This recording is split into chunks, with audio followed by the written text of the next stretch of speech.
1. The puzzle of the quiet gardener, working the earth. Picture this. It's early morning. The air is cool. You're strolling past a familiar yard when something makes you slow your step.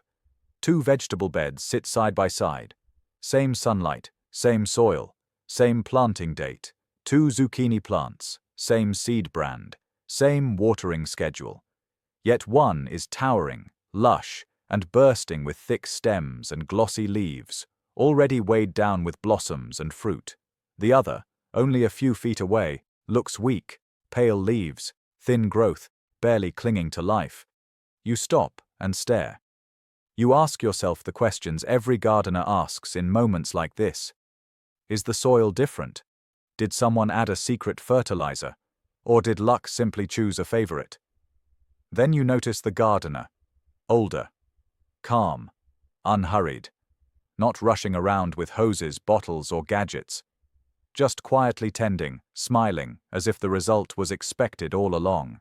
That's where curiosity turns into something sharper. Because what you're seeing isn't a small improvement. It isn't a slight advantage. It's explosive growth, the kind that feels unnatural until you realize it's actually closer to how plants are meant to grow. Growth so fast and coordinated, it looks like a time-lapse unfolding in real life. And here's the part that makes no sense. You won't find this method in glossy garden catalogs. You won't see it advertised during weekend gardening shows. There are no bright labels, no miracle claims, no scientifically enhanced branding. Not because it doesn't work, but because it can't be sold the usual way. The modern fertilizer world thrives on powders, pellets, and liquids that can sit on shelves for months or years. This method doesn't survive that kind of stillness. Because it's alive. It bubbles. It breathes. It changes by the hour. Living things don't wait patiently in warehouses. So today, instead of heading to a store, we go somewhere much older and much closer. Back to the kitchen, back to the cupboard, back to a living solution gardeners relied on long before factory formulas existed. One modern research is only now catching up to. This is the kind of preparation that costs less than a cup of tea, yet can multiply harvests, revive exhausted plants, and turn weak vegetables into vigorous fruit-loaded producers. Are you ready to see it? Are you ready to give your garden the kind of vitality it may never have experienced? Then this journey begins here, where experience matters, soil tells the truth, and every gardener still holds the power to transform what grows beneath their hands. 2. The invisible army beneath the soil. Now that the mystery is open, it's time to reveal what's really behind that sudden, unstoppable growth. And the truth may surprise you. Because the secret isn't rare, it isn't exotic, it isn't imported or expensive. It's something many people already keep in their kitchens. Active, dry yeast. Yes, the same living organism that makes dough rise, fills bread with air, and turns flour into food. But in soil, yeast becomes something else entirely. It stops being a baking ingredient and turns into a biological engine. When yeast enters the ground, it doesn't act like fertilizer in the traditional sense. It doesn't simply dump nutrients and walk away. It wakes the soil up. Think of it this way. Healthy soil isn't dirt. It's a living network. Bacteria, fungi, protozoa, nematodes, all working together, trading nutrients, breaking down minerals, and feeding plant roots in exchange for sugars. When you introduce yeast into this system, you're not adding food, you're hiring workers. Billions of microscopic fungal cells spread through the soil, multiplying rapidly. They consume organic compounds, release enzymes, and interact directly with plant roots. And what happens next sounds almost unbelievable. Plants don't just absorb nutrients passively. Their roots actively pull living yeast cells inside themselves. This process, known to scientists as rhizophagy, turns the old idea of roots upside down. Roots aren't straws, they're hunters. They draw in microbes, strip them of nutrients, proteins, minerals, vitamins, and then release the weakened organisms back into the soil to repeat the cycle. It's a loop, a trade, a partnership. Imagine a plant suddenly switching from sipping thin soup to eating a full, balanced meal. That's what yeast makes possible. But nutrition is only part of the story. Yeast also releases growth signals. natural compounds that tell plants how to develop. These signals encourage roots to branch, thicken, and dive deeper into the soil. The underground network expands rapidly, pulling in more water and minerals than before. More roots mean more stability. More stability means more growth above ground. More growth means heavier harvests. And there's another benefit few people talk about: protection. When beneficial fungi occupy space around plant roots, there's less room for harmful organisms to take hold. Disease-causing fungi struggle to compete. Root rot, wilting, and soil-borne infections lose their advantage. The soil becomes defensive, so while nothing dramatic appears to be happening above ground at first, an entire workforce is clocking in below, multiplying, feeding, guarding, and strengthening your plants around the clock. This isn't feeding plants. This is empowering them. It's cooperation instead of force, biology instead of chemistry. And once you understand that, the next step becomes obvious. If yeast is alive, if soil is alive, then the way we prepare and apply this solution matters just as much as the ingredient itself. That's where the kitchen comes back into the story. 3. The homegrown formula. Once you understand the biology, the preparation makes perfect sense. This is not a factory process. It's a living one. All you need is a clean container, something that can hold about a liter. Glass or food-grade plastic works well. Into it goes a single spoon of active dry yeast. Fresh is ideal, but even older packets often work. These organisms are tougher than we give them credit for. Next comes sugar. Not for the plants, but for the yeast. 2 spoonfuls are enough. Sugar is fuel. It's the wake-up call, the signal that tells dormant cells it's time to multiply. Then comes water. Not cold, not hot, just warm enough to feel comfortable on your skin, like a gentle bath. Too much heat kills life. Too little puts it back to sleep. Once combined, the mixture turns cloudy, soft beige in color. That's your sign something has already started. Now comes patience. The container should be covered loosely, never sealed. Fermentation creates gas, and pressure needs somewhere to go. Set it aside in a calm place. Within a few hours, the yeast wakes up. Given more time, overnight is ideal, it grows strong. By morning, the surface will be capped with foam. Thick, creamy, alive. That foam is proof. It means millions of organisms are active, breathing, multiplying, preparing to do what no shelf-stable product ever could. This is the moment everything changes. 4. Balance before power. What you've created is potent. Too potent to use directly. Living systems require balance. Applied undiluted, the activity can overwhelm sensitive roots. So dilution isn't weakness, it's precision. A large bucket of room temperature water becomes the base. Cold water shocks life. Warm water welcomes it. Into that bucket goes a measured portion of your fermented solution. As it disperses, it creates an environment that's gentle yet effective. Strong enough to wake soil life. Soft enough to protect roots. This balance is what separates success from stress. When applied at the base of plants, even small amounts are enough. The yeast doesn't need volume, it needs access. It can also be misted lightly onto leaves, where it forms a temporary living layer that discourages disease and supports plant immunity. Frequency matters too. Once every week or two is ideal. More isn't better. Living systems need time to integrate and respond. And timing matters. Early morning or late evening gives organisms the calm conditions they need to establish themselves. Harsh midday sun works against life. When applied with patience and respect, the results feel almost immediate. Plants respond not because they were forced, but because something missing was restored. And that brings us back to the gardener you noticed at the beginning. The one who wasn't rushing. The one who wasn't buying more. The one who understood that sometimes, the fastest growth comes from slowing down and letting life do what it already knows how to do. If this first part changed how you think about watering, feeding, or soil itself, leave a comment. The more these ideas are shared, the harder it becomes to pretend that growth has to come from a bottle. Once you understand that living systems drive growth, the next question becomes unavoidable. Why does this method feel almost invisible in modern gardening culture? Because it doesn't behave like a product. It behaves like a process. Modern gardening advice is built around control. Measure this. Apply that. Repeat every 7 days. Results are supposed to be predictable, linear, and fast. But living soil does not work in straight lines. It works in feedback loops. Yeast-based watering triggers one of those loops. When yeast enters the soil, it doesn't act alone. It immediately interacts with what's already there.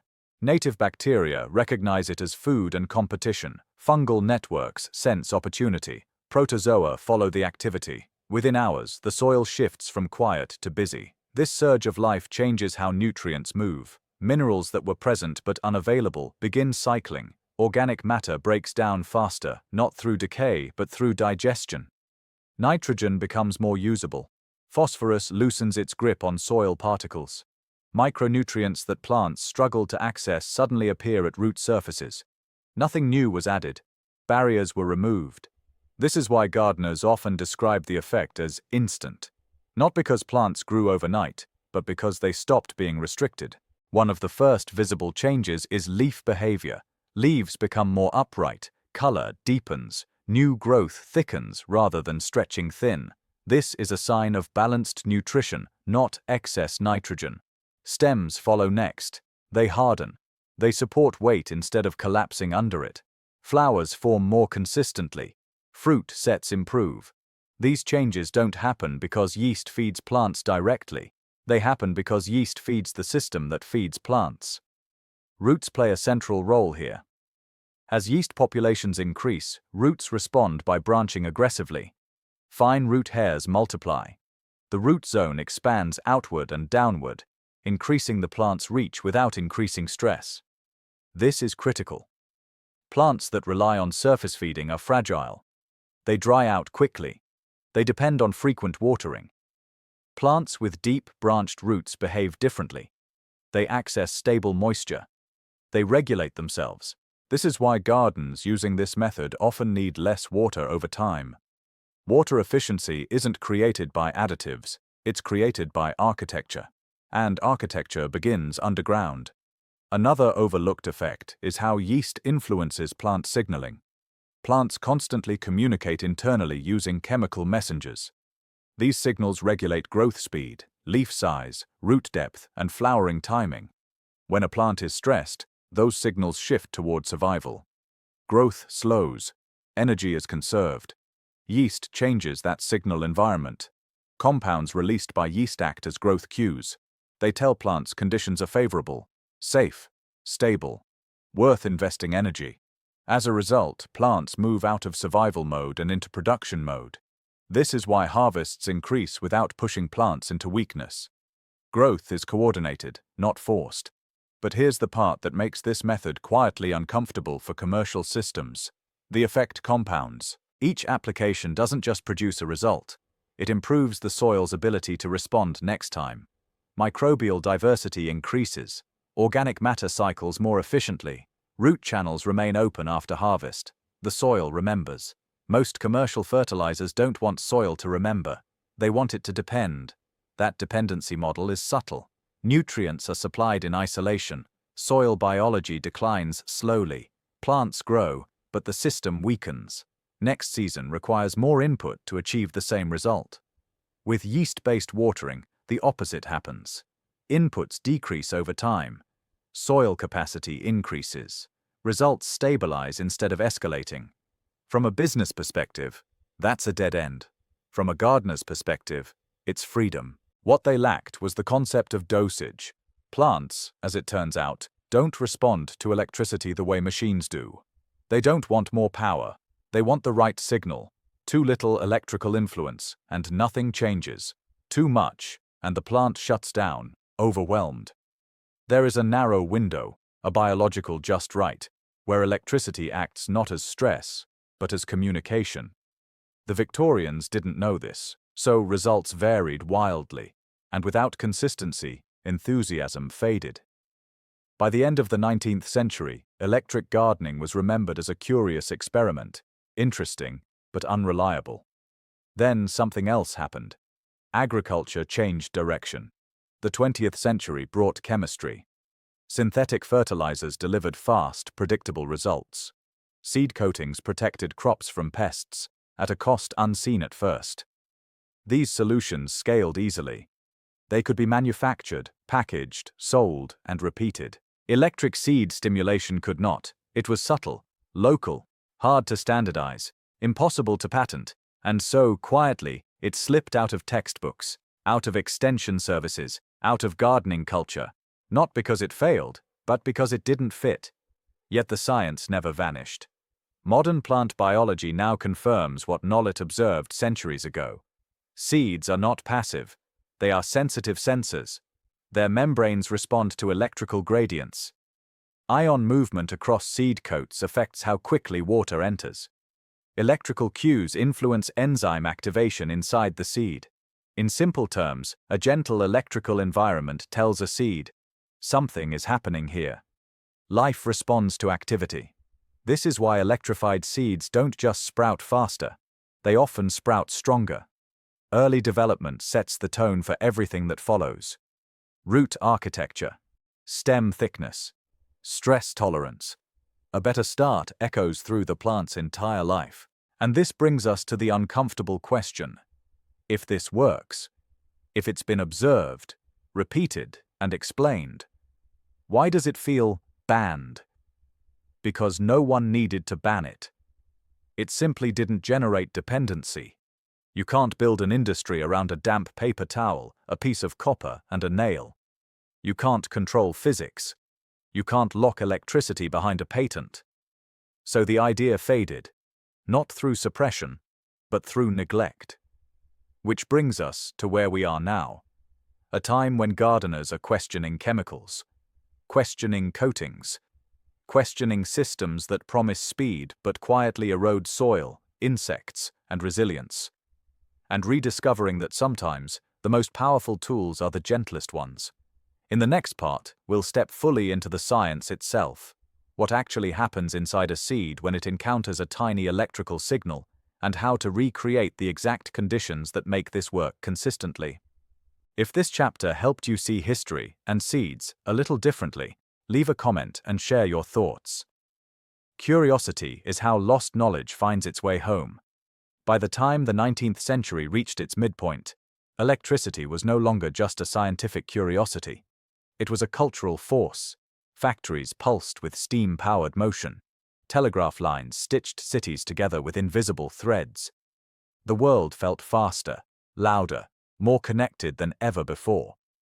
And in the middle of this transformation, something unexpected happened.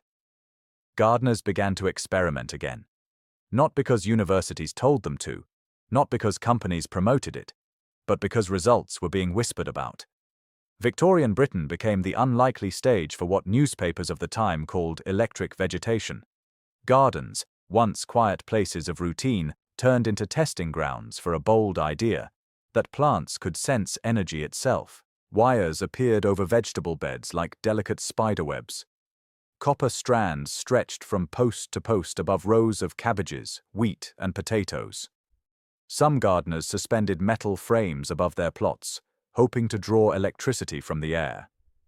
Others drove metal rods into the soil, connecting them with plates and wires in crude but earnest designs. These were not reckless experiments. They were careful, hopeful ones. And in some gardens, the results were impossible to ignore. Potatoes grew larger and more numerous. Lettuce matured sooner. Roses bloomed weeks ahead of schedule. Strawberries ripened before the calendar said they should. Entire beds seemed to surge forward, as if responding to a signal only they could hear. Local markets noticed. So did newspapers. Stories spread of harvests so abundant they overwhelmed nearby towns. Of farmers baffled by yields they could not explain. Of gardens that seemed to defy the expected pace of growth. For a moment, it felt like the future had arrived early. But the future, it turned out, demanded precision. Because not every electrified garden thrived. Some plots showed dramatic improvement. Others looked exactly the same as before. A few even performed worse. The same methods that produced miracles in one place failed completely in another. This inconsistency planted doubt. Victorian gardeners knew electricity was involved, but they didn't yet understand how plants interpreted it. They assumed more electricity would produce more growth. That assumption was wrong. Plants are not machines. They are interpreters. Electricity does not fuel them the way it fuels motors, it communicates with them. And like any language, communication only works within a narrow range. Too little signal, and it is ignored. Too much signal, and it becomes noise. Plants respond to electricity only within a precise biological window, a Goldilocks zone where the signal is gentle enough to inform, but not strong enough to stress. The Victorians did not know this. They strung wires higher, added more metal, tried to amplify results. In doing so, they often overshot the window entirely. Seeds and seedlings, overwhelmed by excess energy, shut down protective mechanisms. Growth slowed or stopped. Without a reliable method to measure or regulate dosage, electric gardening became unpredictable. Science values consistency. And unpredictability, no matter how promising, slowly loses support. By the late 1800s, enthusiasm cooled. Electric gardens were remembered as fascinating experiments, bold, imaginative, but unreliable. As agriculture moved toward industrial efficiency, methods that required sensitivity and restraint were set aside in favor of systems that delivered uniform results at scale. This is where the story quietly turns. Because while electric gardening faded from popular use, the science behind it did not vanish. It simply moved into a different language. As plant biology advanced in the 20th century, researchers began to uncover something remarkable. Seeds and roots were not electrically neutral. They maintained natural voltage gradients across their membranes. Ion channels opened and closed in response to tiny electrical changes. Cellular activity was guided not just by chemicals, but by charge. In other words, plants were already electrical systems. Seeds, in particular, were found to be exquisitely sensitive to their environment. The seed coat, long thought of as a simple physical barrier, turned out to be a complex regulator. Its permeability depended on ion movement. Electrical gradients influenced how quickly water entered. Enzyme systems inside the seed responded to subtle changes in charge. A seed does not merely absorb water, it evaluates conditions. Electrical signals are part of that evaluation. When a seed experiences a mild electrical influence, it can alter the behavior of proteins embedded in its membranes. These proteins control hydration, oxygen flow, and the activation of enzymes that trigger growth. This is why electrified seeds often germinate faster. Not because electricity forces them to grow, but because it reduces uncertainty. It helps the seed decide that the environment is active, dynamic, and safe enough to commit to life. Once that decision is made, everything accelerates. Roots emerge sooner. Shoots follow quickly. Early vigor improves nutrient uptake, stress tolerance, and structural development. A strong beginning echoes through the entire life of the plant. This understanding reframes the Victorian failures. They weren't proof that electric gardening didn't work. They were proof that it required finesse. And finesse is difficult to industrialize. By the time this biological understanding matured, agriculture had already committed to another path. Chemical treatments were easier to standardize, seed coatings could be patented, fertilizers could be sold season after season. Electric seed stimulation could not. It required awareness. It required observation. It required respect for limits. So it remained in the margins, mentioned occasionally in academic literature, explored quietly by independent researchers, but rarely discussed in mainstream gardening advice. Which brings us to now, a moment when gardeners are re-examining old assumptions, questioning chemical dependence, looking for methods that support resilience instead of speed alone, and rediscovering that plants respond best not to force, but to information. In the next and final part, we'll step fully into the practical science. We'll look closely at what actually happens inside the seed during gentle electrical exposure, why simple materials are enough, and how to recreate the exact conditions that turn this forgotten idea into a reliable method. If this chapter changed how you think about electricity, plants, or the line between science and tradition, leave a comment and share what stood out to you. These conversations are how old knowledge finds new soil. Now we arrive at the quiet center of the story, the place where history, biology, and practicality finally meet. When a seed receives a gentle electrical influence, nothing dramatic happens on the outside. There is no flash, no heat, no visible reaction at all. And that's exactly the point. The change happens inside, at a scale too small for the eye, but powerful enough to reshape the entire life of the plant. Every seed is built like a vault. Its outer coat is tough by design, meant to resist rain, cold, drought, and time itself. Beneath that shell sits a living embryo, protected by membranes that act as gatekeepers. These membranes decide when water enters, when oxygen flows, and when enzymes are allowed to activate. Until those gates open, growth cannot begin. Under normal conditions, water slowly penetrates the seed coat. Ions move reluctantly. Enzymes remain dormant. The seed waits, sometimes for days, testing its environment for stability. A mild electrical field changes that conversation. At the cellular level, electricity influences ion channels embedded in the seed's membranes. These channels control the movement of charged particles like calcium, potassium, and hydrogen ions. When exposed to a gentle electrical gradient, those channels become more responsive. Water enters more evenly. Oxygen diffusion improves. Enzymes responsible for breaking down stored nutrients activate sooner. In simple terms, the seed receives clearer information. It no longer hesitates. Once germination begins, the effects compound. Early root emergence allows the plant to anchor sooner and access moisture more efficiently. Shoots rise faster, capturing light earlier. This early advantage improves energy production, strengthens tissue development, and increases tolerance to stress later in life. That is why electrified seeds often don't just sprout faster, they grow stronger. The key is restraint. The electrical influence must be subtle. Too much energy triggers stress responses, causing the seed to protect itself by slowing or halting development. This is why historical experiments succeeded only within a narrow window. The beauty of this method lies in its simplicity. You do not need machines, batteries, or complex equipment. The materials involved, metals with different electrical potentials, moisture, and time, create exactly the low-level electrical environment seeds respond to naturally. Nothing is added to the seed. Nothing is forced. The method works because it aligns with how seeds already interpret their world.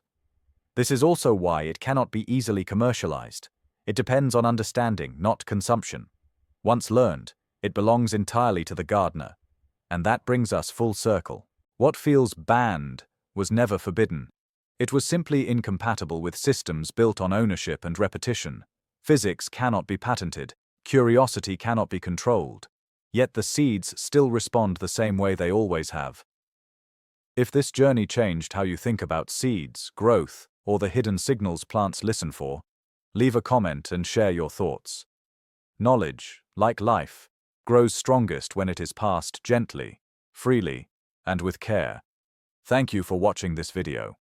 Click here to watch another video that might interest you.